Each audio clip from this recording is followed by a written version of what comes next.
On today's episode of the Mark Titus Show, after years of flirting with one another, Gonzaga and the Pac-12 have finally kissed, and Gonzaga will, in fact, it feels like it's been a couple years in the making, but, honestly, it's been well over a decade. I mean, once Gonzaga rose to prominence, there were people saying, they need to leave the WCC and join the Pac-12 because they're too good for the WCC. Now, the rest of the WCC kind of upped their game, and it made it a more competitive conference with Gonzaga, but this is something that has been in the works for a while, in the sense that it's been an obvious arrangement, and then conference realignment started happening. Everybody's like, well, surely Gonzaga is going to go to the Pac-12. And then the Pac-12 dies, and then it comes back from the dead, and then Brett McMurphy says Gonzaga to the Pac-12. Everyone says, shut the fuck up, Brett. Shut the fuck up. You don't know what you're talking about. And Brett's like, I don't know, man. I think I might.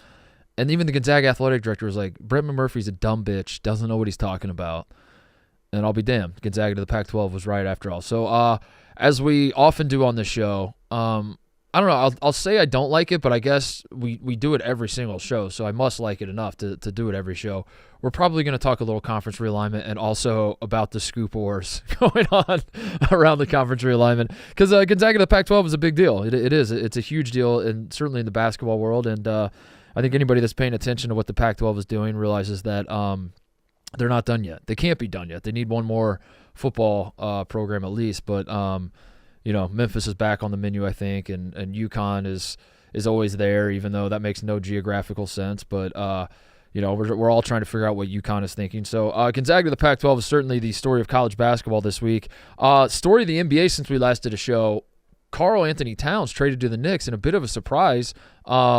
Certainly surprised me, and it seemed to surprise him. He seemed shocked by it all. Karl Towns was drafted to the Timberwolves, obviously, has been a pivotal part of the T-Wolves' rise to, I think, prominence counts. I think the Timberwolves are certainly an awesome team. They're waiting to get over the proverbial hump, but it's a franchise that frankly hasn't had a ton of great things go their way, and the last few years they have, and they haven't won a title yet, and they haven't made the finals yet, but they're knocking on that door, and at a moment when it feels like they might be a candidate to run it back and try again with this core that they have, they send I know Anthony Edwards is the franchise player, but they send the guy who's the former franchise player, I guess, the guy who was supposed to be the franchise player. They send him to New York. They break up the Villanova Knicks. Dante DiVincenzo to Minnesota. Julius Randle also to Minnesota. Katie Bates-Diop, our guy, the Buckeye, also going back to Minnesota where he started his career, I believe. That was the massive trade in the NBA. Talk about that a little bit. Maybe a little NBA media days as well. I'm fired up for the NBA this year. I think the offseason, or the summer, I should say, with the Olympics rejuvenated me a little bit, and I'm jonesing for some NBA in a way I haven't in a while. So we'll see where this goes. But NBA media days, seeing guys in their new uniform, seeing Klay Thompson in a Mavericks uniform and Chris Paul in a Spurs uniform, and Russell Westbrook in a Nuggets uniform getting asked by Denver media. Well, I'll save that for later. A little teaser. Russell Westbrook. Somebody in Denver media asked Russell Westbrook, he basically likened him to Kobe Bryant in terms of how much he's hated in Denver. And for those who don't know why Kobe Bryant was hated in Denver, go ahead and Google that. But that was a fucking wild moment from the media days when he was like, Russ, you're hating Denver just like Kobe was. And Russ was like, God damn, dude, I'm on your team now. Anyway, we'll talk some media days, talk Gonzaga, the Pac-12, Towns to New York, whatever else comes up. All that coming up. All right, big news in college basketball. Gonzaga to the Pac-12. Brent. I always struggle with Brett and Brent. I was pretty sure it's Brent. Brent. Are you saying Brent or Brent? This is a Pan situation. Are you? It is Brett. Brent? Is Brett McMurphy. Now I'm fucked up. Brett McMurphy. Where's he at now? What's his outlet? What's his Action Network? He's at the Action Network, Brett McMurphy. I don't know Brett McMurphy. It's these Scoops guys. Yeah, can you confirm this news you're about to talk about or not? Brett McMurphy, as a guy, I'm a broker. I can talk about the Scoops guys. He's not a guy that pops up on my radar a lot. I don't really have feelings one way or another about him, but I think people in college football circles do. I think he's been at the forefront of a few different stories, and people have questioned his reporting before, and he's no stranger to Scoops controversy. But last week, for those who missed it, Brett McMurphy tweets out that Gonzaga is going to join the Pac-12. And this was we had about 1 hour, maybe less than that, probably 30 minutes, of like, holy shit. And everybody, group chats are popping off. Everybody's sending the link like, oh my God, this is happening. But quickly, every other blue check comes running to the opposition and says that's just simply not happening. It's not. The Gonzaga athletic director, I believe, came out and said that's wrong. That's not. We're not doing that. The Pac-12 themselves said that's wrong. Everybody that could say that was wrong said that is just not true. It's not true at all. And then a week later, it was true. And then even when the athletic director was asked about it, they said that Brett McMurphy still had it wrong, and that if he knew that they were going to the Pac-12, he knew things that the athletic director didn't even know, and that he must be Nostradamus to know that this was happening. What's the opposite of a backhanded compliment? Yeah. Because that's like, he was like, McMurphy, you were so wrong that you must be like the Messiah. That you're actually better than a scooper. Yes. That has to be, yeah. Like if I'm McMurphy, I'm like, well, that's great, dude. So you're basically that's not even a backhanded compliment at all. Like you said, that's like you can see the future. Yeah. But you did not have this before. Yeah. So who won the scoop off? It has to be him, right? He was right, but look, what determines a scoop? I don't know, if you predict the winner of a game right now, or if you say that, I don't know, so-and-so is going to be fired at the end, Penny Hardaway is going to be fired at the end of the year, and you end up being right, did you have a scoop? Yeah, or like were you right? Cody's going to be fired from Barstool by the end of the year. And you don't have that scoop. No, I don't have the scoop. But if it's right, yeah. Like if I know that if it happens, then yeah. But also in great analogy. But in all seriousness, he wasn't throwing darts at a board here. No, he obviously wasn't. Like you telling me Nostradamus came up with this a week before it happened? Right. He obviously had a source, and it's easy to say that Gonzaga and the Pac-12, like I said at the top, they've been flirting with one another for a while. So you could, if you're really being cynical, you could say that. I mean, everybody's been saying Gonzaga and the Pac-12. That doesn't mean anything. But for him to be a week away, yeah. Like I can't believe this, but I think I got to defend the Scoops guy and say. This is kind of a Scoops on Scoops war. So I'm just in McMurphy's side. I'm like, I thought the Scoops game was like, you have news, you break it, and then you're right, you win. So I thought that's how it worked. But Shams lost the Scoops war with the Lakers coach when Redick got fired. So I guess that's the new thing in the Scoops world. Like even when you're right, you're wrong somehow. I liked Nicole Auerbach getting into the ethics of Scoops. Did she? Like, she said, yeah, you might have got this right, but you must be precise and accurate. I like when Nicole. Reporting. I like Nicole, but she's been on the show before. Oh, really? Yeah, she's been on the show. She's Chicago. She's a Michigan girl though, so it was, that's one thing we don't like. But she's a big J. I don't know. She's she what'd she say? Well, so the beef was they've been in it twice now. Her and McMurphy? Yeah. The whole beef was her versus McMurphy. Well, now this is making me rethink things because I like Nicole, but and we don't like McMurphy. McMurphy was on our boy Urban's ass back in the day. I've never been more confused, dude, because I like Nicole. I don't like Michigan. She's a Michigan gal. She's part of the Michigan media mafia. But I think like if you took away the names and told me like what happened here, I think I'd be on McMurphy's side. I don't know. If you had a player A, player B comparison right now, because it's happened twice. Player A said blind resume, blind Scoops resume. Player A gets the Mel Tucker firing from Michigan State a week before it happens, and gets the Gonzaga to the Pac-12 before it happens. That was McMurphy. He did the and Auerbach both times was like, you didn't actually have that. So I see what's happening. McMurphy doesn't have a warrant. He's the one. He's like jumping over backyard fences and digging through trash and Auerbach finding wants information. Some precision, and there's ethics. Procedure. We have to. Yeah, we have to stick to police procedure here. Whatever. Who cares? The Gonzaga's to the Pac-12. That's the most important part. It's official. It's happening. Are you excited? I am. I am excited. I think this is a great move for both parties. We've kind of exhausted to death the point about the Pac-12 trying to survive as a basketball league and all that. But the West Coast Conference is good. I think the West Coast Conference is a mid-major basketball conference. Like I said earlier, I think Gonzaga was so dominant that we were hoping Gonzaga either leaves or the conference rises up. I think in the end both are going to happen. Like I do think the league really elevated itself because of Gonzaga, and they pulled the rest of the league up, and it turned into a really compelling league where it got to a point where Gonzaga did still feel dominant and felt like they were very obviously the top dog. Even the rare occasions when St. Mary's would beat them. Both in a head-to-head game, but also for the conference championship. BYU was in that conference. They would beat them every so often. There were even when they were the top dog, they would still. It was still compelling enough that like BYU had some good teams, and then obviously BYU had left, but St. Mary's was good. I think all these other schools used Gonzaga's prestige to their benefit. Mm-hmm. It lifted all the schools up, and I think they did a good job of like stepping up and building good basketball programs. But I also think like Gonzaga did hit a ceiling a long time ago. Like they hit they were a massive fish in a tiny pond, mm-hmm. and the WCC did their damnedest to like make that pond beautiful, mm-hmm. and they cleaned it up, and they put a fountain in the middle of the pond, and they paved a nice little sidewalk. They put a little bench right there, and you could take your best gal and sit next to the pond and have a grand old time.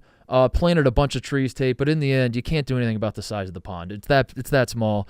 And the Pac-12, like as it stands, I don't know if it's like demonstrably that much better, but it is better. It's definitively better. Like I know that the group of teams that they have in the Pac-12 is better than the group of teams they have in the West Coast Conference. So I'm excited for Gonzaga because they are. It's not a step into the Big Ten or the SEC or the Big 12 mm-hmm. or whatever. Like I was probably hoping eventually would happen. But there is a lot of growth potential with the Pac-12, and two, I think Gonzaga is going to now help with that growth. I think they're gonna feed into each other. They're the best basketball school in the conference, right? I mean, them and San Diego State twice a year will be cool. But they immediately walk in, and if they're legit, they're still like that. But that's kind of like that's what makes it feel like if you wanted to be a bitter WCC fan, you would say it's a lateral move. It's not, but that's the kind of line of thinking is like, I mean, like we had some good programs too, and like the Pac-12 has San Diego State, who's good, but like, I mean, St. Mary's is pretty good, but St. Mary's has gone to Final Four. But here's my thing for you then. In the WCC, can St. Mary's now fill that void? I think they will. Like Gonzaga made like 26 tournaments. They went to the championship twice. They never won one, but they always benefit. They're always in the tournament. Because no matter what happened, they would kind of clean up in that conference. Yeah. Now, does St. Mary's clean up in that conference, and are they always in the tournament? I would imagine they would, yeah. I would imagine that it's there for the taking for St. Mary's. Yeah, I mean, Randy Bennett's like he's a little older. That's the only problem. Ideally, this happened like 15 years ago. And Randy Bennett he gets his really gets to clean up. If I'm Randy Bennett, I'm probably the most upset about this. I'm like, what the fuck, dude? You waited till now? Yeah. But, it has been a mutually beneficial relationship for St. Mary's and the rest of the WCC to have Gonzaga in the conference. They're obviously going to take a massive hit. They are. I mean, they're still going to exist as I still think that they have good basketball. I think San Francisco has had a decent program through the years. They're adding Grand Canyon. Grand Canyon's a good program. Like they're going to have a bunch of like you can see the vision type programs. Mm-hmm. But if we're being completely honest, to get a small conference on the West Coast to matter to the rest of the country, it took a Gonzaga. It took a team that it's going to take teams that you say that team can win a national championship. Now, Gonzaga hasn't to this point, but there were Gonzaga teams that were capable of winning a national championship. And if you were a college basketball fan, you had to pay attention to the games that they were playing and by extension, the entire conference. Right. And now you don't have to do that. And I think like if you're a real sicko college basketball pervert, you'll watch the WCC because you'll recognize that there's good basketball being played out there. But I think the like national, I think the TV deals and like the, I don't know how many WCC games are going to be on ESPN at like 10:30 Eastern anymore. I don't know if that's going to be really happening. Yeah, the opportunity was there to put yourself on the map the past like 40 years or whatever is play Gonzaga, beat Gonzaga, how they do against Gonzaga. Now, without the big fish in the pond there, it's like, okay, Pepperdine played, Marymount, no one's legit because no one's legit. It took beating. Right. It took Gonzaga's a nice measuring stick. But yeah, it is interesting now because the Pac-12, it is better, but it's also Gonzaga to me is San Diego State's a good rival. San Diego State will be nice, a nice foil to Gonzaga, but like Oregon State and like Boise has a good program, but like Oregon State and Washington State and Colorado State. These are all all states, by the way. Yeah, Gonzaga have to change their name. Fresno State. It's literally Utah State, San Diego State, Fresno State, Colorado State, Boise State, Oregon State, Washington State, and Gonzaga State. They're all. There's no banger programs there really, except for maybe San Diego State. So I find that fascinating, but I do think the growth potential is much better than it was with the WCC because, one, the Pac-12 is not done. Two, I think the average program in the Pac-12, despite none of those programs, other than San Diego State and Gonzaga, really feeling like, if you told me I'm going to die in the next 10 years if one of the Pac-12 schools doesn't win and I have to pick a school other than Gonzaga or San Diego State, I would just probably shoot myself. You're dead. Now. Yeah. I would just shoot myself now. Right. Get the grave. But so they have no other national title prospects, but the average program in the conference is better than the average program. I think it's like if you compare it to college football, there are years where the Big Ten and the SEC, like the top end, we've shown Ohio State, Michigan can go beat them. Yeah. But then those next tier. Yeah. SEC, Minnesota's, right? Or Illinois, and then not a great year to make that example, but right, not good year for it. But Illinois generally, like if LSU comes in 5th in the SEC, they would come in clean the Big Ten's block in that spot. Right. That's the new. That's the match. Yeah, the Pac-12 WCC matchup. The Pac-12 would wipe the floor with the WCC. I don't hate that. To get a little Pac-12 WCC challenge. Yeah, starting in 2026, St. Mary's versus Gonzaga. Oh, there we go. That would be something. But the Pac-12 can't be done. What's interesting is that the Pac-12 has to add one more team for football. Gonzaga obviously does not play football. They are not going to play football. They have no interest in playing football. Which probably makes sense for them. I don't know. I wonder what the dollars and cents say. I imagine everybody thinks that if you could make money, then you would just do it. Everybody thinks that every decision that gets made is made because that's the smart money move. Mm-hmm. But I don't know if that's true. I don't know if Gonzaga had a football team, would they make more money? Yeah, what's the reason? Because I think launching a football team has to be expensive as fuck, doesn't it? Yeah, and I can't imagine that you become competitive anywhere close. It's going to take forever. Right. But then if you're getting TV shares or something, but whatever. That was just just as a sidebar. Was does it make more sense for them to not have football? Because it feels like every other. If you ask anybody off the street, you would say you should have a football team because you're going to make money. But maybe it's maybe for them I think it's like getting in shape and losing weight for a middle-aged guy. It's would it help? Yeah, but it would fucking take forever and be a hassle. It's let's just not lose weight. Yeah, let's just mix in a salad. Yeah. I don't because I don't have the. I'm not going to keep up with this. I don't want to go to the extent, that it would take to. Anyway, that was as an aside. Gonzaga does not have football. Pac-12 needs another football team, another team to be recognized as an adult conference, to sit at the adult table basically. And they don't have it with Gonzaga, but I wonder who they're going to turn to next, because the UConn. Have you seen what the rumors were with UConn? UConn. The rumors were they were going to join for football only, not basketball. But then I didn't know this until a couple days ago. I saw a report that said part of the basketball arrangement was that the Pac-12, if they took UConn's football but not UConn's basketball, they were still going to make UConn basketball play a lot of the Pac-12 schools at their place. So that was part of the arrangement. It was you don't have to play in our conference, but you do have to play 4 games on the West Coast a year. What do you hate about it? It's just a bizarre arrangement. It's why? I mean, what are we doing? It's just fuck already. What? it's like Mormon soaking. You're in there. You're already in there. Let's just do it. What are we doing, dude? Mormon soaking in the UConn going to the Pac-12. I mean, if your football program's in the Pac-12 and your basketball program's playing all the Pac-12 schools, you're in the Pac-12. You're in there, dude. You might as well start thrusting. Start thrusting. It's a great analogy.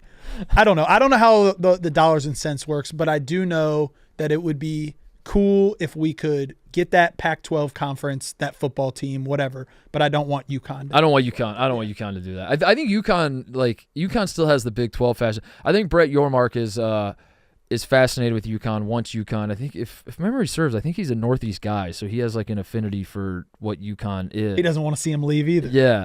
No, he's the Big 12 commissioner. Right. Are they offering that? Yeah, that's what you mean. That's what you mean. Sorry. Yeah. I'm picking it up now. Yeah, he doesn't want to see them leave the opportunity to get the Big 12. I think the problem is the rest of the Big 12 schools don't really necessarily want them, but the commissioner wants them. I think UConn wants to go to the Big 12, so I think that's what's keeping UConn from jumping to the Pac-12. Is that really want. Yeah. Like your mark is like, let me just go talk to, you know what? Let me go talk to them. They said, yeah, my buddy's a bouncer. Let me go talk. Just stay right here. We'll get you in. We'll get you in. You don't have a wristband? Do you need one? Fuck, dude, we're out. But like, let me go talk to my buddy. I'll get you a wristband. You're good. You're good. We'll get this straightened. We'll get this straightened out. It's one of those situations I think with UConn. So, who's back on the menu now for the Pac-12 seems to be Memphis, which I want. I think so. Yeah. If I told you right now that we're talking basketball conference that included Gonzaga, San Diego State, Memphis, and then an elevated bottom from the WCC where it's, Utah State, Boise State, Fresno State, Colorado State. That's a good basketball conference. It's a good basketball conference. I heard it's bad news financially though for Memphis. Really? That's what I heard. With the traveling and stuff? Yeah, because they'll be doing all the traveling. Like everyone else comes out one time. Oh, yeah. They're going traveling. I think they want to get in the ACC, but the ACC is kind of hesitant of what's going on. I don't know. But Memphis would pass the eyeball test of this Pac-12 is cool. I hate talking about this stuff, but I also can't resist it. Why is that? Can I get inside my own brain for a second? Why is conference realignment it's not going away anytime soon? I think you know why I think we do this is every time we have one of these conversations, I'm like, okay, good, now we're done. Now we don't have to talk about it anymore. But then inevitably there's more news and it just never ends, and I'm too stupid to realize that this is just going to be a subplot of college sports for the rest of eternity. Literally forever. Because Gonzaga doesn't even start in the Pac-12 till 2026. You know who else is rumored to maybe be coming to the Pac-12? Grand Canyon, who hasn't even started in their new conference yet. They're just going to fly. Never mind, we're going to the Pac-12. And then as we wait on that, Florida State and Clemson are trying to get out of the ACC. And the Big Ten and SEC are meeting to just create their own super league. It's just never going away. And I think that's why I hate it, but I keep talking about it because I keep talking about it because I think this is going to be the last time we have to talk about it. This is it. So Gonzaga to the Pac-12 has happened. It's done. Conferences are realigned. Conferences have been realigned. Let's go play some ball now. Yeah. Let's just go. Toss it up. Toss it up and let's play some ball. But you and I both know tomorrow there's going to be a new scoop. Keep those notifications turned on for McMurphy, I guess. He's got all the scoops. He's the new scoops guy. He's the new scoops guy.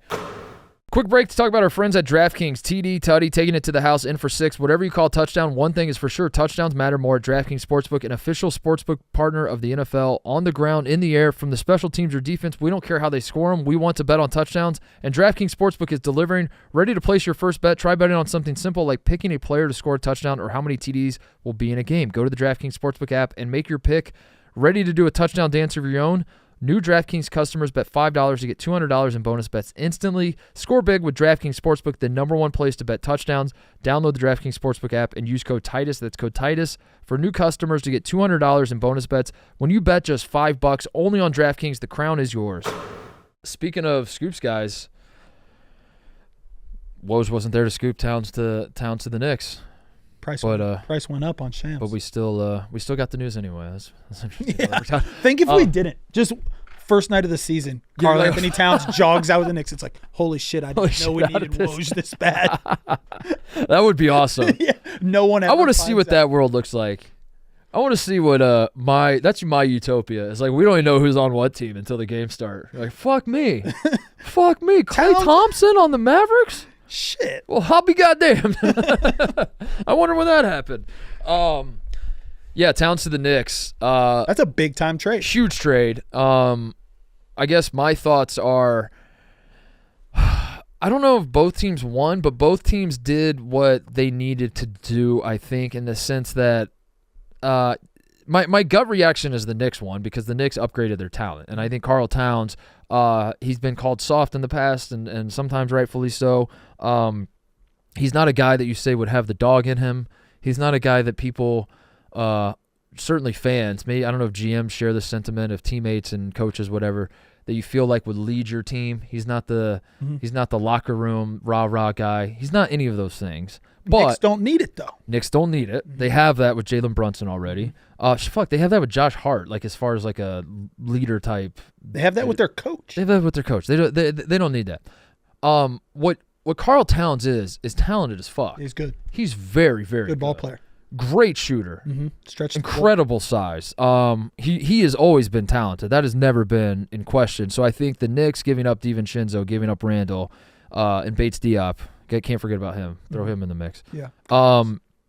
Giving up those guys to get Karl Towns is definitely an upgrade. It is definitely an upgrade with talent. The Knicks starting five. They got Mikal Bridges now too. The Villanova thing was broken up by like we were all fired up about that. Never even got to see it. But at the same time, if I'm Dante DiVincenzo, I don't think I'm that mad about it because, like, when we saw all these guys together the first time at Villanova, Dante DiVincenzo came off the bench. Yeah.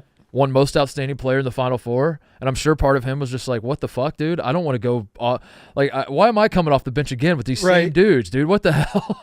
Now he's going to come off the bench for the Timberwolves, but at least it's like a little different. At least there's that for it. But yeah, I think the Knicks upgraded talent. This was huge for them for that reason. But then I think the Timberwolves, that's the part that's like harder to fully see the vision. But I guess from their point of view, it's that they kind of feel like they hit the ceiling with Towns and what this iteration of the Timberwolves is. Now, a more patient man might give it more time. They might say, like, you have like Karl Towns is not 36 years old. It wasn't like he's he's still playing great basketball. He's not damaged goods. You don't need to move on from 28, him.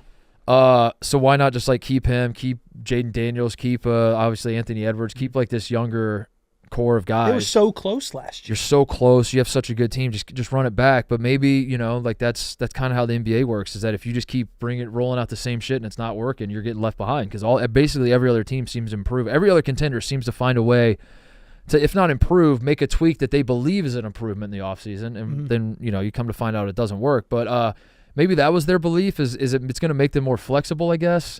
You have Naz Reid and Julius Randle and Gobert, and like you can, it's like dealer's choice as to who you want to throw out there. What mix of those guys you want out there versus like feeling locked in with Towns in this role, and like if you're not getting a good Towns night, he's kind of pulling you down a little bit. I don't know. I'm just trying to think through because. Like in terms of like NBA 2K rating, if that's how like trades work, it's like, oh my goddamn, the Knicks kind of fleeced him. Like the Knicks got a guy who's like a definitive starter, is a guy who can lead you to multiple playoff wins. In a 7-game series, there could be situations where Karl Towns is the guy that carries the Knicks in 2 out of their 4 wins, say, in a series. He's like that good of a player. And the Timberwolves didn't get that back, so it's like the Knicks win. But I also think that there might be more to it with like the Timberwolves are like, no, this is Anthony Edwards' team. We all know that the roles are going to be more defined, and it gives us more flexibility with the lineups we throw out on the floor now because we're not beholden to giving Julius Randle any sort of minutes or Naz Reid any number of minutes. I don't know how much the finances like money's not real in the NBA, but also the Timberwolves just got rid of a dude that's going to be making $60 million a year over the next 4 years. That's like twice my salary. Dude. And it's fucking crazy. Hey, I got a little contrarian take here. Is it? You said both teams benefited somewhat. Well, you the Knicks won on talent. On talent, if you're trying to acquire talent, see what the Wolves might. Be doing. I think the Wolves are just trying to shake some stuff up. Yeah. But I don't know. I think like my gut tells me it was a little too soon to do. Yeah, I think this is crazy, but I think this is one of those like trades where both teams lost. Because so the Wolves lost because they gave up the best player. Yeah. This level, they're like, Towns is the best. Five nickels don't equal a quarter. There's a little coaching saying. Right.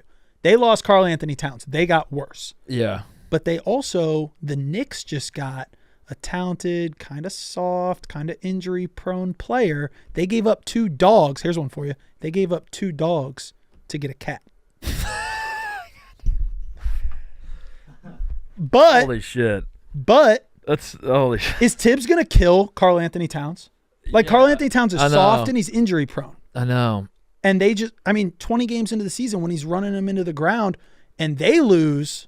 I know. I could see both teams being like, fuck. Well, that's what a lot of detractors said. Like when it happened was, there's Tibbs, there's both his his playing a lot of minutes, but also his coaching philosophy of like motherfucking guys. He's one of the Tibbs is one of the last. He's the last of a dying breed. He's one of the last few motherfuckers in the in NBA coaching circles. Really any basketball coaching circles, but there are those two things. But then there's also the New York media, the New York fans. There's can't you just see Karl-Anthony Towns crumbling? Yeah. Like if you close your eyes, you're like, is he going to have a smooth sailing because he's talented season? Yeah. Maybe not. But maybe the culture lifts him up or something. Maybe that helps. I don't know. This is a big time wait and see trade for me. The Knicks. I'll tell you who won the trade. Give me 10 years. Yeah. We'll look back on it. No, it feels a little. Yeah, I hear what you're saying. It feels unnecessary. I do think like when it went through and I saw it, I was like, I don't know if either team really needed to do that. I felt like the Knicks liked their team. They had an identity. Mm-hmm. They had I know obviously Brunson's a superstar, but they all were bought in. They were all college teammates. The coach fit the identity. I was excited to watch the Knicks this year because they didn't have anyone that was like, yeah, he's ultra talented, but this kind of issue. Right, yeah. It feels panicky in that regard, but yeah, I think that's just kind of what the NBA is doing. And the Celtics seem to be so much better than everybody right now that it's maybe that's so they're trying to compete, fight fire with fire. Maybe both teams are just like, listen, we know we're not close to the Celtics, and ultimately we want to win a championship. So who gives a fuck if we bring back Towns? If maybe the Timberwolves are like, we bring back Towns. Well, we're going to make the finals and lose in 5? Like, who gives a fuck about that? We're trying to win championships here, and so let's shake something up and take a swing at this. It is interesting. So the Knicks are now 3rd in NBA title odds. Like, they went up because they did get the best player. Yeah. The Wolves are 5th. Like legitimately, these two teams are both in the top 2 or 3 in their conference. They could play for the NBA Finals this year. Wouldn't that be That'd be wild. That'd be wild. The Celtics are so much better than everybody. They are. But the Celtics, I mean, I don't know. You just go back to like Porzingis' health. It's hard to read. I don't know. I saw DraftKings. And it is hard to repeat. DraftKings was offering odds on will the Celtics 3-peat. Already? Yeah, it's like only like 10-1. Like, Jesus. I mean, yeah. Yeah. Who do you have in the 20s? They got Baylor Shireman in the draft too, by the way, who I fucking love. Baylor Shireman he's one of my favorite college players ever. And it's a perfect fit. He's going to be perfect fit. Awesome. Brad Stevens knows ball. Who do you have in the 2026 NBA Finals? Oh, I got the Las Vegas LeBrons, the expansion team, and a stunning run through the Southwestern Conference. They're now 3.5 conferences in the NBA. It's been conference realignment. Conference realignment has hit the NBA. Elsewhere, NBA media days are underway. College basketball media days are underway. Big Ten media days are going on, but NBA media days have come and gone, I believe. I don't know. I'll say this: media days in general, be it college football, college basketball, NBA, the Super Bowl media days. Anytime I'm privy to media days going on, I never really know when they start. Never really know when they end. To me, you could say the NBA media days will end at the end of October, and like when the first game is played, that's when the media days are over. So yeah, I assume they're over now, but it's just like a nonstop like I love like it. Trickling in of videos and memes and quotes. It's and all the perfect time. Like as a blogger, it is. How do you put all these like superstars in front of the cameras, in front of questions, and they're just answering questions, but then you pick one little thing out, and it becomes the biggest story of all time. And we have 1 million of those things. Yeah, we saw. Like, did you see Bronny is not riding to games with his dad this year? No. Yep. No. He said it. Get out. Bronny said it. He said he's had enough of his dad. Family problems? Like, that's all I'm doing all week. We said we were in here the other day, and The Jump or NBA Today, whatever the ESPN's calling their show, was on because we were waiting for the baseball game to start. Yeah. And the quote on the bottom said, LeBron James, quote from Media Day, quote, "I still have a lot left in the tank." And that's it. That was the end of the quote. And then they put after that, "What does he mean by that?" ? And Brandon and I were just like looking at each other like, are we fucking serious? What do you think he means? How do you interpret it, Titus? I think LeBron is trying to start a war, and that's what he meant by tank is I think LeBron but yeah, it's just like you take a quote and you blow it up, and and you point and laugh, but LeBron probably gave us the biggest quote of the media days. My honeymoon with LeBron is over. I loved him during Team USA. Oh, you're Captain putting your hater America. cap back on already? He put it on for me. What'd he say? He said that he has nothing left to prove in basketball, and everything else that he does from here on out is just like getting extra credit. Hey, LeBron. Oh, no. You have a losing record in the NBA Finals. You are trying to chase down Michael Jordan. You have two of the starters or two of the best players in America on your team, and you just made the franchise draft your son, who would not have been drafted if hire your were buddy not to be head coach. And hire your buddy, and then you're going to go out on before the season even starts, and you're like, yeah, this is just a cherry on top. I'm just having fun. Yeah, I mean, fuck it. Who cares? I'm just having fun out there. Yeah, if I was a Lakers fan, I probably would love that. Yeah. I would probably be a little fired up if I was a Lakers fan. And if he's still, I don't know. I get what he's running up all the records, like the scoring title, all that. He still has it. He just showed it in the Olympics. He's going to have a good year. He's going to build all that. Say you're playing for a title, right? LeBron. Yeah, I mean he's not wrong in the sense of like if the Lakers win the title this year, it's not like his haters are going to be like, damn, I was wrong. Damn. True. Fuck. You know what? I had LeBron wrong the whole time. Like, it's sort of, the cement is very close to drying on what LeBron James as a basketball player is. But at the same time, you can't go into a season where, like if he was in like the Udonis Haslem role on the Heat at the end of Haslem's career, where we're not really expecting much of him and he's just kind of there, then say it, you know? Yeah. But like, you're the best player on the team still. You were just Captain America. You're the captain. You just, I don't know. Yeah, I'm with you he's been to the All-Star game 20 times. When you look back on it, and now we say he's been there 21 times, that doesn't change his legacy. Yeah. I do think that if he were to win another title, I think that people always say you're either a Jordan guy or you're a LeBron guy. Nothing he can do anymore will sway it. I disagree. I think if LeBron wins another one, that would help. People are going to come over. Some people would start to come over. Yeah. So when Bronny and LeBron play together in the first game, like I think they will, although they are playing the Timberwolves, do you think that's going to be cool, or are you just like, I don't really give a shit? I do. I will be watching. I think a lot of people will be watching. I'm interested for the interactions because LeBron is known to kind of bitch at his teammates and tell people what to do and everything. Is he going to do it to his son? Yeah, I don't know. I don't think they're going to play together much this year. Yeah, it's not. That's really not going to be. Yeah, like you won't see LeBron bringing it down the court with needing a last shot. Yeah, and Bronny in the court. Like you've brought up before. Like, is he going to call him dad or is he going to call him whatever? I don't think that's going to be enough of an issue. I don't think they're going to play together enough for that to be an simply issue. Because Bronny's not. He's not an NBA caliber player. Yeah, right. But I do think he's going to play in the first game because I think they're going to get it out of the way. I think they're going to. LeBron wants it to happen immediately. Bronny probably wants it to happen immediately. And I'm guessing JJ Redick wants to just get over with. Like, you're first year head coach and you have this whole. I mean, he knew what he was stepping into, so I don't feel that bad for him. But also, you're trying to prove yourself as a head coach, and you have this subplot of like, when are we going to see LeBron and Bronny play together? Like, you can't let it bleed into like 26 games into the season, and Bronny's on a two-way and he's still really not playing, and like everyone's talking about like when they're going to just get it out of the way. They have to. But you're playing the Timberwolves to start the season. I don't think he starts the game. I don't think you can necessarily just count on we're just going to throw him in the last minute. That's insane. Exactly.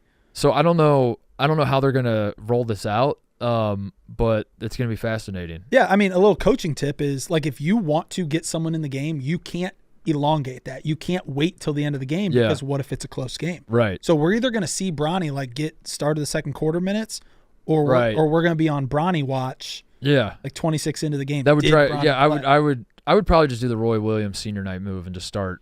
I would start all Bronnies. Yeah. I would start all five of my Bronnies. Like, you could start. He would start all five. If he only had walk-ons as seniors, he would start all five walk-ons. Roy Williams would always do that for senior night, and I would do that with Bronny. I would just turn to the bench. I'd be like, everyone named LeBron, check in. I like that. To start the game. Well, the James gang is 5 people. Oh, just why don't we just them all start there? Just get it all out of the way. Savannah, Bryce, and Zuri. The James gang. Did you see that the Lakers had a meeting where they talked about the ground rules for this year? Talk to me about your basketball career with that, because I thought it sounded corny. Like, have you ever sat around a table? I mean, that's a reality show. That's what a reality show does. It's like if you sign up to be on a game show, if you're on like I don't know, fucking Sex on an Island. Like that's a dating game show, right? And you paired a couple, and you and you get there and you're like, all right, this is welcome to season 7 of Sex on an Island. Like the production you have a meeting before you start shooting where you tell everybody these are the ground rules. The ground rules. These are the ground rules. This is everything you need to know about what's going on. And them using the phrase ground rules tells me that they are prepared, just like you and I are, for this Lakers season to sort of be a reality show with JJ Redick and Bronny. But give me an example of a ground rule, because so JJ Redick didn't want to waste practice time with the ground rules. So they practiced and then went out in Beverly Hills, had a big team meeting ground and rules. said, like, is that like, I don't know, is Bron being like, we jog when we're on the court? Talking about like the women they're like how's Bronny going to bring back some hoes on the road? I don't hate that. You got dad in the hotel with you? Like, is that the ground rules they were talking about? What other ground rules? Yeah, I don't know. That was a weird way of phrasing it, but like I've never heard of a team have like the ground rules are like, let's fucking win some basketball games. I don't hustle on the court, dive when it's I don't know. Yeah, but I am rooting for JJ. That's the pickle I'm in. Is I think I am too. I think I'm rooting for JJ too, and he's not qualified at all in terms of resume. Mm-hmm. He's obviously was a good player and has connections and all that sort of thing, but he is one of us. And I think if JJ Redick finds success, my chances of being a Division I college basketball coach increase substantially, I would say. So I'm cheering for Redick and Doug Gottlieb both. I'm cheering for both of them. Yeah. For that reason, it always comes back to my own self-interest. Your situation. I love you explaining that, though. Like, why are you cheering for JJ Redick? Oh, because I think that could turn me into a Division I college. Yeah, JJ Redick and Doug Gottlieb are two guys that people hated when they played. They were villains of the sport. And now I'm sitting here saying, like, no, I want them to do well. And everyone's like, that's confusing, Mark. I thought you would hate the same people I would hate. And I'm like, no. It has nothing to do with them. It has to do with myself. I would like to coach Chicago State someday. And I think so. You think like the big decision makers at some Division I school right now are keeping an eye on Redick? Yeah. They've always wanted to bring Titus in. That was Sean McVay with the NFL. Sean McVay gets hired. He's like 29 years old. They start hiring undergrads. Then all of a sudden, he goes to the Super Bowl, and then everyone's like, is that what we need to do? Yeah. And now you look up, there's no more Andy Reids. We don't have fucking old, ugly, fat dudes coaching NFL. It's all fucking hot dudes. Dude's 18 years old. Mike McDaniels. Wakes up at 4 a.m. KOCs. Kingsbury. Yeah, Kingsbury. Yes, dude. It's crazy. Which I have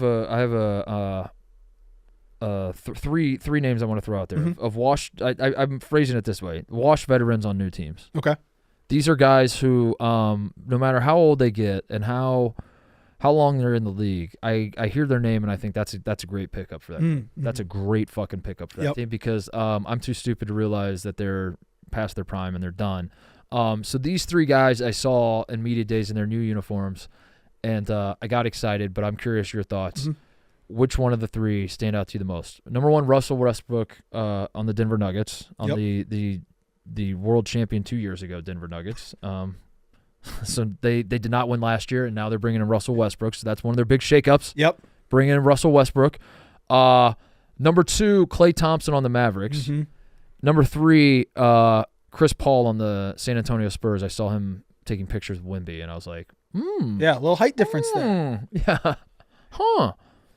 Which one moves the needle of those three the most? The answer is this. The one I'm most excited to like keep a thumb on throughout the season is how does Russell Westbrook fit in with the Nuggets? Yeah. Because everything we talked about with, the Celtics or the Nuggets and how they play the game is not how Russell Westbrook plays the game. Yeah. Like I think he went to the best team, but he's a individual. He's an individual. And I saw one of his quotes was like, where I've been the last few years, it hasn't been a great fit, but now this is going to be a great fit or something. And I was like, that reminds me of like just like Barstool in general, or like, yeah, you put me on a show. It's Titus, Brandon Walker, Big Cat Portnoy, and me. Yeah, it's a great fit. That'd be a great show.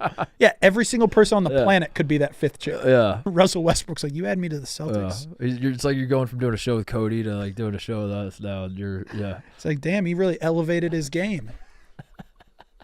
But I think the Spurs are terrible, by the way. I don't. Is that funny when I do that with Cody? I don't know. I think it's funny because Cody I don't know if just the audience throws his hands up. Well, Cody never talks, so like in my mind it makes it funnier. But I also like I imagine people listening and watching at home are like, "What a fucking asshole, dude! Cody. Why are you?" But I will say, people listening at home, if you had a camera on Cody's reaction of when Titus does this, like when Titus goes, "Yeah, like we know Cody will be fired at the end of the year." Yeah, it's a funny reaction out of Cody. I always catch him off guard. That's what makes it funny.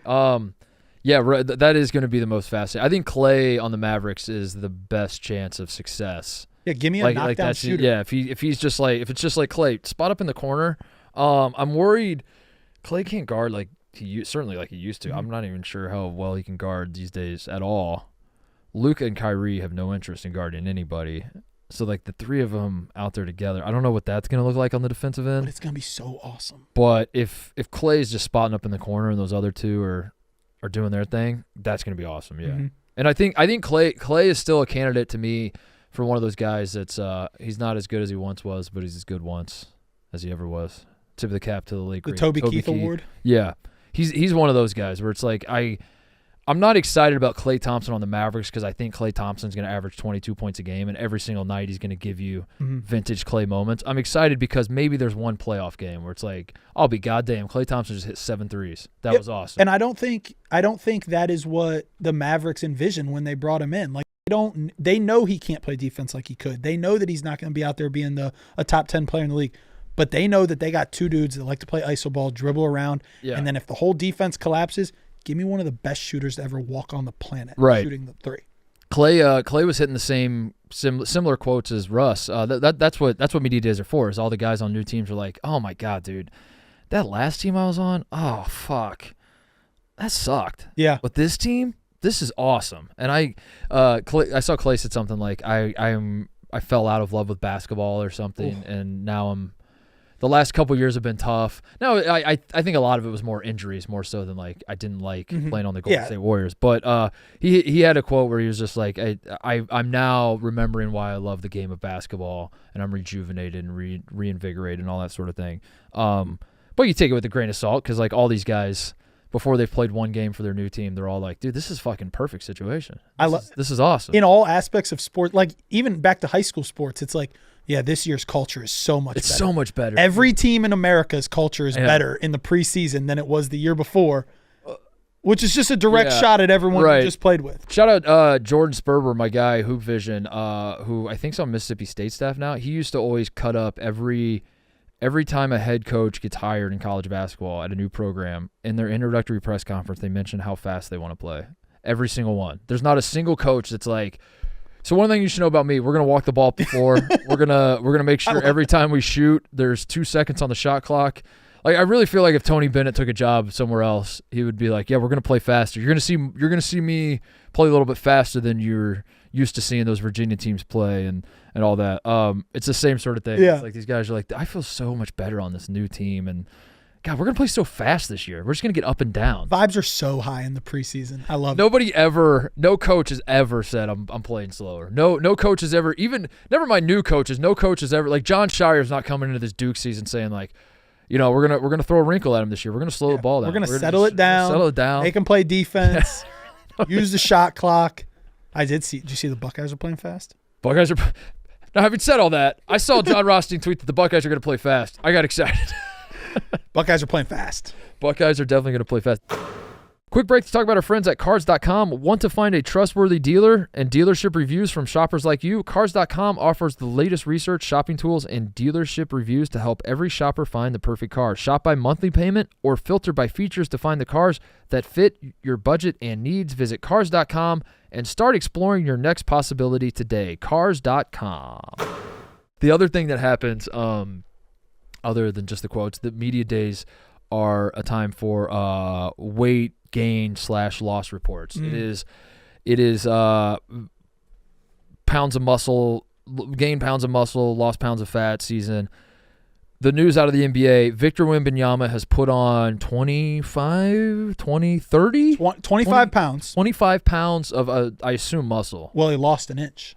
He lost an inch and put on. We had 2 notable height changes. Yeah, the body changes are crazy. I'm used to, you see the weight changes all the time. It's like, oh, he put on muscle. Oh, he slimmed down. He should be able to play, faster. Wembanyama was 7'4", 210 last year. Okay. He is now 7'3", 235. Whoa. More compact. Oh, so he's a little lower to the ground. Makes, short and stocky now. Yeah, he's like a running back. He's built like a running back now. How do you like your Wembanyama? Do you like him tall and skinny, or do you like him? I guess we'll find out. He's basically short and fat now. Short and fat. He put on weight. Joel Embiid said he lost 25, 30. I don't even know. They just start throwing numbers around. Lost a ton of weight. Joel Embiid, his quotes were that were of note were basically like, I'm paraphrasing, obviously. He seems to suggest that he doesn't care about the regular season awards this year. That's been a criticism of Joel Embiid in the past. He cares a little too much about winning the MVPs. And it's like, Joel, why don't you try winning some playoff games? Why don't you? So he said he's out on. He more or less was like the focus this. He lost weight because he's like, it's a longevity thing. It's a marathon. I'm trying to. I have my eyes locked on May and June more so than like, trying to light up the Wizards for 60 points so I can win MVP. Like I'm trying to win, because and talk is cheap, but also like it does sort of feel like it's now or never for the Sixers. That's the reality. Like you say Sixers to me right now, and I'm thinking, yeah, they're probably gonna have a good regular season. Everyone's gonna be high on Embiid, and then they're gonna lose in the second or third round. That's what the Sixers are gonna do. But Maxey and Paul George, Paul George is a guy that I can't help but believe in, and I know it's stupid, and I know most people don't, and I know Paul George is like a B+ at best player to guys, but I think Paul George, like with Tyrese Maxey and Joel Embiid, but we kind of felt we sort of fell into that trap with the Clippers with Kawhi and Paul George and Harden and like that whole era. Mm-hmm.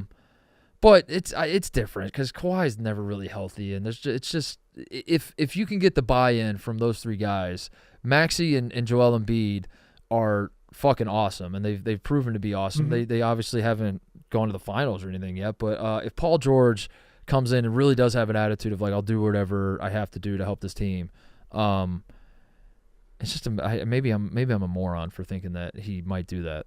You've got my juices flowing over. I think they have a path. I believe in the Sixers more than most because I think Paul George is a guy who is sort of a meme as playoff P, way off P, and pandemic P, and all that stuff. The Sixers are the Paul George of franchises, and so when the two of them meet, it's like why in what fucking world are these two entities that I've watched fail over and over and over again, even though they look, it's fool's gold. They both are fool's gold. In what world are they going to come together and now be legit? And I understand all that, but I don't know. I'm a dumbass, and I'm like I think Paul George is your if Paul George is your third best player, you're in a really, really fucking good spot. Yeah, you're getting me excited for the NBA right now because I know we believe that the Celtics are head and shoulders above everyone. Mm-hmm. But also, I don't think it's crazy to think that the Knicks, we're just talking about the Sixers, Giannis is back with the Bucks. Yep. We haven't even, obviously they're on a different tier, but we haven't even mentioned the Pacers. Why is it obvious? They almost swept the Celtics. So obviously the Pacers almost swept the Celtics. They lost. They got swept, but they almost. That strengthens my argument even more. And we haven't even mentioned the Cavs yet. Yeah. But in all seriousness, there's 4 to 6 teams that's going to be fun this year. Yeah. There is no super team that is just head and shoulders better than everyone. Yeah, so there's storylines. I think it's the Celtics, but I don't. Is it though? But a lot of the teams got better. Like the teams, they did. But the Celtics were. I mean, that was a walk in the park. Yeah. Except for the Pacers, dude, almost swept them. Cavs beat them too. If 4 games would have gone differently. Not enough people talk about that. The Pacers, I'll say this. If the Pacers were wearing Lakers jerseys, that's all anyone would have talked about all offseason. Because that's what happened when the fucking Nuggets swept the Lakers, and everyone's like, yeah, but the Lakers were right there. Yeah, took them to the in all 4 games. They were right there in all 4 games. And then when the Pacers do it, everyone just laughs at me, as they probably should. Trace Jackson Davis grew an inch too. We didn't even mention that. When did you stop growing? I heard you were tall. Dude, I stopped growing when I was like 13. I heard, I was talking to a guy at the coffee shop. You heard I was tall. What's that mean? Said you were a monster at 12. What does that mean? That's what I heard. I heard you were tall. Good pitcher at 12, no? Word's getting around that you were fucking tall. Well, my point is this. I think he's shrunk, yeah. Trace Jackson Davis is 24 years old. Still growing, huh? Said his knees were hurting. He's like, I could feel it. My knees were aching, which means they're... Is that what you want your big man to say? But also, if he's growing, that's cool, I guess. But also... How tall are you? I'm probably 6'3" now. I was 6'4" once upon a time. I might have shrunk. How tall do you think... I mean, this is a middle my postures, the more I like sit at a, you know... Mm-hmm. When I started blogging my posture, I started to slouch. Trip a little bit. Well, this is like a middle of July conversation that we're having in October, but how tall would you have needed to grow to be in the league? Oh, because there's still hope if he's still growing. That's a great question. I think if I was 6'10", I was definitely league. You're league bound. I'm league bound at 6'10". Dude, you're a problem at 6'10". I'm a problem. Yeah, I'm officially a problem. Are you in the league at 6'10"? I think I'm certified nice with it if I'm 6'10". I think I get a mixtape for like, God damn, he's nice with it. We should test that shit out. Just put on. Get you to 6'10", see if you can play. 6'9", I think I can make the league. 6'8", I'm not making the league. I think that's the cutoff. 6'9" is the interesting discussion to be had. 6'8", I mean, this is like, I'm assuming Wembanyama's didn't shrink. I think that's just like a media guide. Like he probably had shoes on one year and now he doesn't this year. Trace Jackson Davis grew. I think Wemby's doing the Kevin Durant thing too, where he wants to be shorter than that was. They always say that about Durant, that he's 7 foot, but he doesn't like to be 7 foot because then people want him. When he was coming up, he thought people would make him play center. Oh yeah. So he's like, I'm 6'11" and 3/4. Put me on the perimeter. He would sometimes go. I remember him like being listed like 6'9" sometimes, and then you'd see him like standing next to 6'9" guys. You're like, there's no fucking way, no dude. chance. Are you serious? But that's always been the story, is that he's 7 foot tall, but he doesn't want to be reported. So, but maybe Wemby's that way. We're like, Wemby's like 7'6", but he's like, no one's looking at me as a basketball player. They're looking at me as a freak. Yeah. So I need to tone it down. Durant's just sniping threes. Get your ass back in the paint, Durant. You tall motherfucker. How dare you, dude? Yeah, sure, you can put the ball on the deck and shoot from anywhere, but your baby hook is not good, and we need to work on that. Hey, speaking of knees, did you see Lonzo Ball? Brand new knee? Brand new knee. Wow. Lonzo Ball injury history is just he tore up everything in his knees, all of his knees. I've lost track at this point. He last time he played was January 14th, 2021. I need one of those like graphics, like the price of milk, like the price of a house between the last time he played and now. Yeah. But he hurt his knee, and he was supposed to be like right back. 3 knee surgeries later. Yikes. He says he'll be ready for the first game of the year, though. Do you believe that? I don't. I'm a skeptic with injuries, all injuries. I've learned that about myself. I think it took Christian McCaffrey to pull this out of me, that I realized that like I've been duped so many times in my life with guys they're going to come back and they're going to be fine and all that sort of thing, that anytime a guy gets hurt, I'm like, I think that might be it. I think that might be his career. Well, this and I think so Lonzo Ball, like I'm very much, I'll believe it when I see it. Kawhi's the same way, by the way. Kawhi Leonard is the same way, that I'm just like, I have to.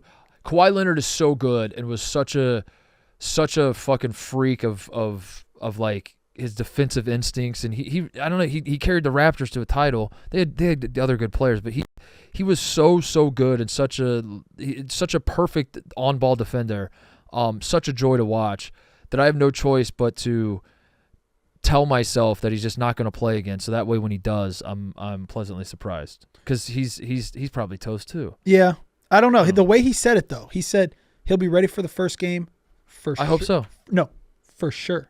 For sure. He said I'll be ready for the first game, for sure. Was he keeping it 100? He was keeping it a buck. Keeping it in a buck, and he was. Sure? And he's also in the last year. Do you think it matters that he's in the last year of his $80 million contract? For sure. Did he say no cap? Because hats off, no cap. No cap. That's what he said. A couple other things before we get out of here. Number one, well, actually, I got 2 things in the state of Indiana. 3 things in the state of Indiana. I'll rip through them. Caitlin Clark was Rookie of the Year in the WNBA. I don't know. That was it. that was all I really. Congratulations, Caitlin. I'm scared to say too much about the WNBA because then I mean, I guess I could do numbers. I guess I could pop off. If you have WNBA takes, they do numbers. They go. They do go. I've been on my TikTok grind a little bit. Really? You just got you dabbling? I think there's 2 words that if you say, they just get thrown into the algorithm.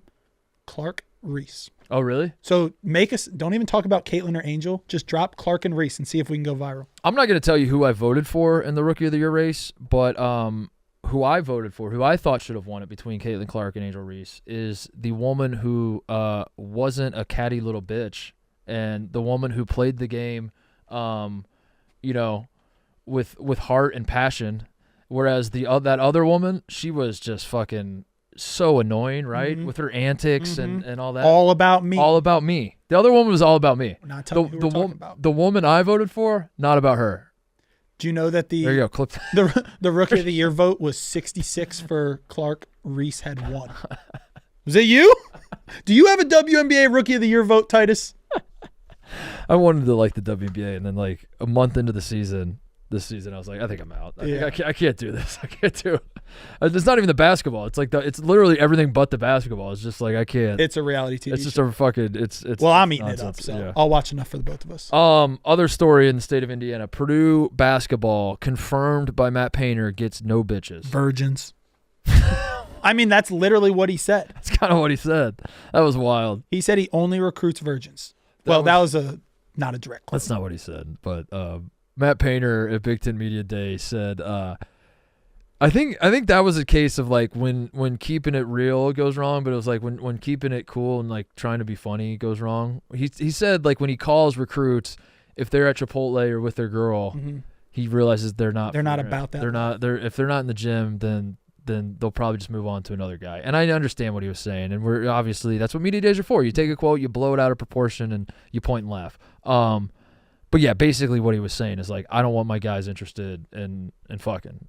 When he said, I saw a tweet. It was like, it sucks when you spend 7 hours at the gym trying to get better, lifting, shooting, running, getting in shape. You stop to get a burrito on the way home, and Coach Painter calls and pulls the offer. Fuck.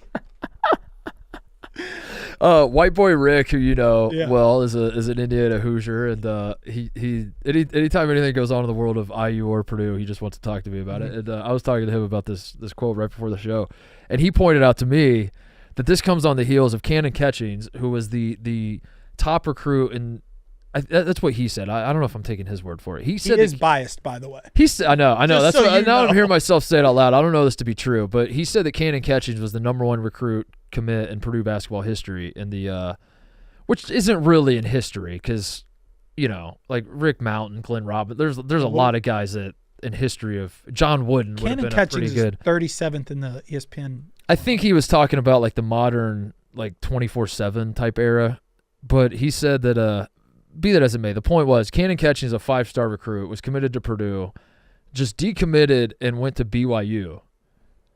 And he made that point to me, and it is funny. It's a funny point. That your top recruit was like, I'm going to go to BYU, a place that's famous for – like, I think I have a better chance of getting laid at BYU than Purdue. That's basically what he was saying. And I said, you know what? I said, Rick, that's a funny joke. That was a funny observation that he made. I tip my cap to him. But Purdue fans are doing the laughing. They got their pick to win the Big Ten. They got the preseason player of the year in the conference again. Yeah. Braden Smith. So people are coming at the crown. But that was like a very fun, because Matt Painter, I know exactly what he was doing, and like he was just like media days. You're just trying to be personable as a coach, and he's basically just trying to say I love recruiting gym rats, and then he's like, how can I spice this up a little bit? And then the whole internet was just like, oh, so you get no bitches at Purdue? I genuinely feel bad for like stars and people that get interviewed these days because he said nothing wrong, but it set the internet on fire to the point where like people are making memes of like, Indiana should come out in warm-ups this year that say, I got too much pussy to play at Purdue. It's like, that is not what Matt Painter said. No, but I love it. But it's funny. It is funny. Yeah, if I was a coach or player, I would just have a translator. I would do that. I would just pretend like I'm Japanese and I don't speak English. Like the Japanese baseball players do. Yeah, like Ohtani just has a buddy gamble for him. Yeah, like there's a decent chance Ohtani speaks like perfect English, right? Yeah. Who gives a fuck? Yeah, and he's like, I'm not doing these fucking interviews. I don't want to talk to the media. I talk to this guy. No English. Talk to this guy. That's exactly what I would do. Those guys have it figured out. Staying in the state of Indiana. Notre Dame continues to clean up on the recruiting trail. I saw this kid, Ryder Frost, I believe is his name. Great name. You see his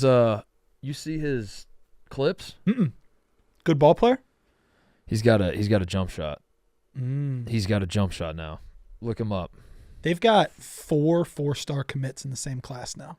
Dude, I think I'm becoming a Notre Dame basketball fan. Ryder Frost, let me pull up his. He looks like a jump shooter. Let me tell you this. What do you mean by that?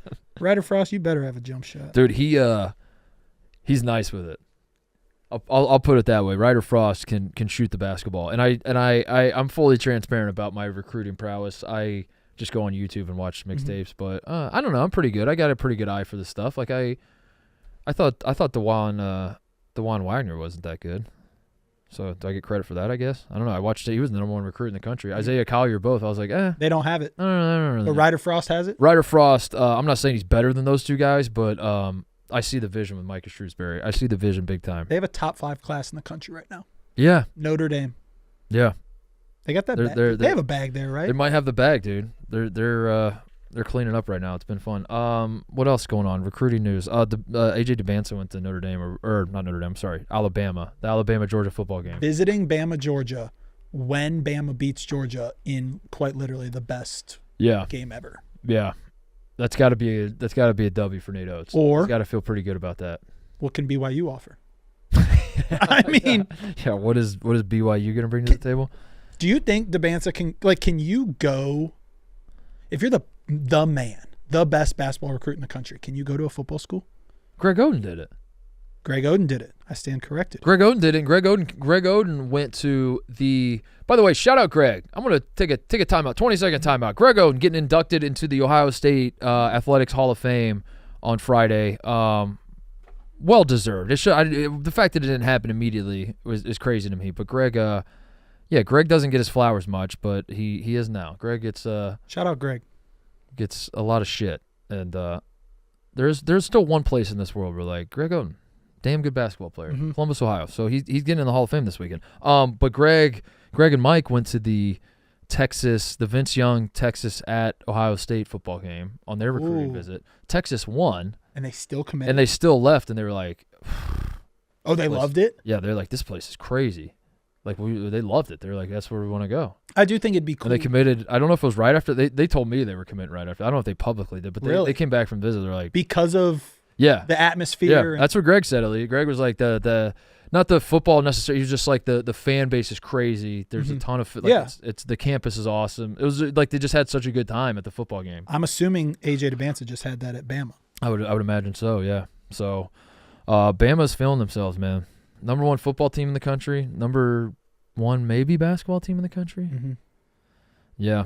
And Rico, first thing you think of, Alabama, Rico Bosco. I hate that that's where I'm at. From the Northeast. I hate that Alabama might be the preseason number 1 team in the country, and the second I see the poll, I'm going to think of Bosco.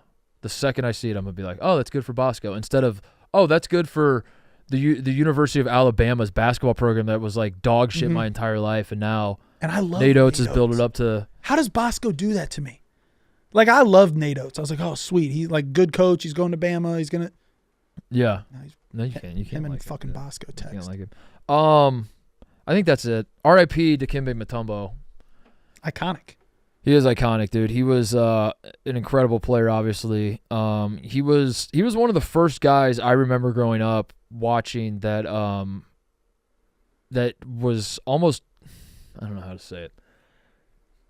He was so good defensively that he was a guy who stood out to me in my youth as a way to impact games defensively and almost defensively only. And he was good. He could score. Like he was fine, like on the low block, whatever, scoring.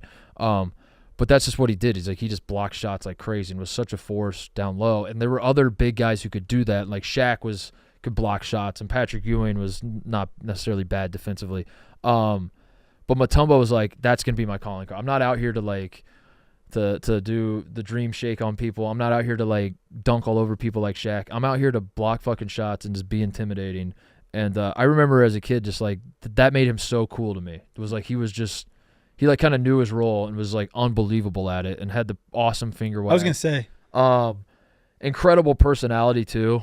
The Who Wants to Sex Mutombo stories are legendary, all-time stuff. But he's also like an incredible humanitarian, and he is.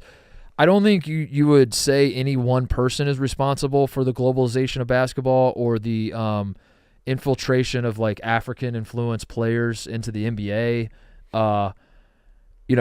Hakeem Olajuwon has African roots, so like he certainly played a part. But if there were one guy, it would be Dikembe Mutombo. Like the fact that he was such an ambassador to Africa after he got done playing and would go over there and like, I don't know, like basically be a basketball missionary. Mm-hmm. And I don't think it's any coincidence that like he started doing that, and then you look up and NBA players have all sorts of guys from Nigeria or South Sudan has like. I was going to say the Olympics this year. The Olympics this year. He definitely had his fingerprint on that type. Yeah, like the guys with African roots in the NBA were like novelties almost. Of you're like Mutombo, that's a funny name. Mm-hmm. Olajuwon, that's a funny. And now it's like just commonplace. They're just guys all over the place. Yep. So only 58. Yeah, that's young. I know. That sucks. It sucks, dude. I don't know. I'm never good on. I'm never good talking about guys dying because I'm just like my only thought that just goes through my head over and over is just like, this fucking sucks, dude.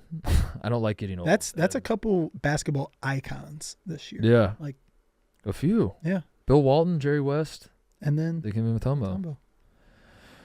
Yeah, R.I.P. Dikembe Mutombo. Brain cancer. It also sucks because it was like such a surprise too. Like I didn't. Which like it's his prerogative and the family's like. In no way am I saying, come on, man, you have to make this public and you have to let us know what he's going through. Yeah.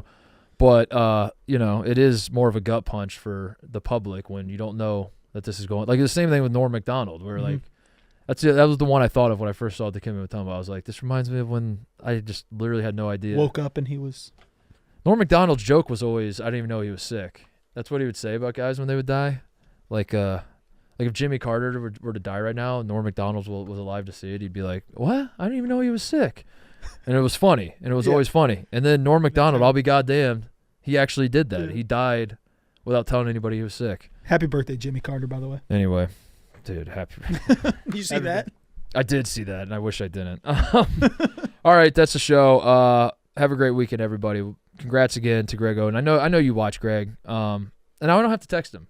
So that's the good thing about that. Now I don't have to call him or text him and congratulate him because I just did it on my podcast, and I know he watches and listens. So congrats, Greg. Congrats, Go Bucks. Greg. I love you, man. See you guys.